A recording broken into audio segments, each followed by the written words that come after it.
As Republicans in Washington, D.C. prepare to vote on Trump Care 3.0, the real third attempt that they've had to repeal and replace Obamacare in the last 6 years and 5 months,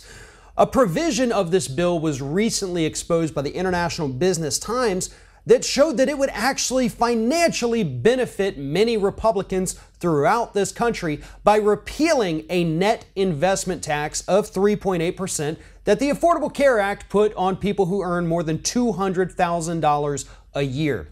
As it turns out, this particular tax, though it applied to less than or about 3% of tax filers in the United States, actually generated billions of dollars that helped to pay for the Affordable Care Act and subsidize health care for those who cannot afford it.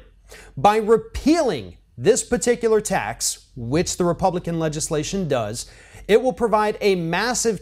tax cut, sometimes in the form of millions of dollars for many Republican politicians, again, not just in Washington, D.C., but all over the country. So at the same time that Republicans are giving themselves a huge tax cut by taking away health care from millions of people, we're also seeing in this legislation a 25% reduction in funding for Medicaid services all throughout the United States. Now, one of the things that this Medicaid reduction will do is cause school systems all over this country to have to cut back on special education programs and caregiving. Meaning that if you have a special needs child,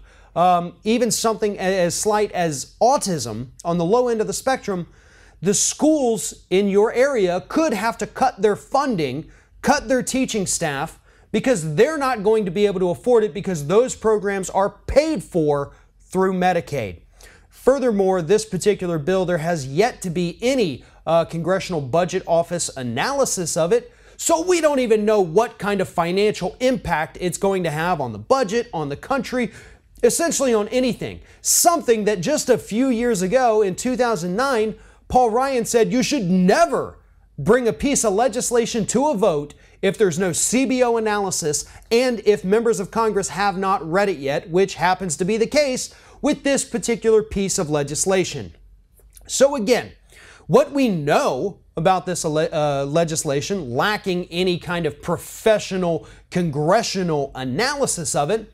is that close to 10 million people will lose their ability to afford health insurance coverage. People with pre-existing conditions are going to be priced out of the system and have no government assistance to back them up to be able to pay for their increase in premiums. Premiums for everyone else may fall initially, but then they will rise back up to current levels within 2 years. And we're going to cut money from Medicaid, we're going to defund Planned Parenthood, and we're going to give a huge tax break to the wealthy elite and Republican politicians from coast to coast in the United States. That's why your health care might be going away, because Republicans want to give themselves and they want to give their wealthy donors a tax break. At the end of the day, that's all this repeal and replace has ever been about. It's about giving the wealthy more money and making the less fortunate continue to suffer. If you like this video, make sure that you like, comment, and share, and most importantly, subscribe to our YouTube channel. And if you want to help support Ring of Fire, go to patreon.com/TheRingOfFire, become a monthly patron to help support independent progressive media.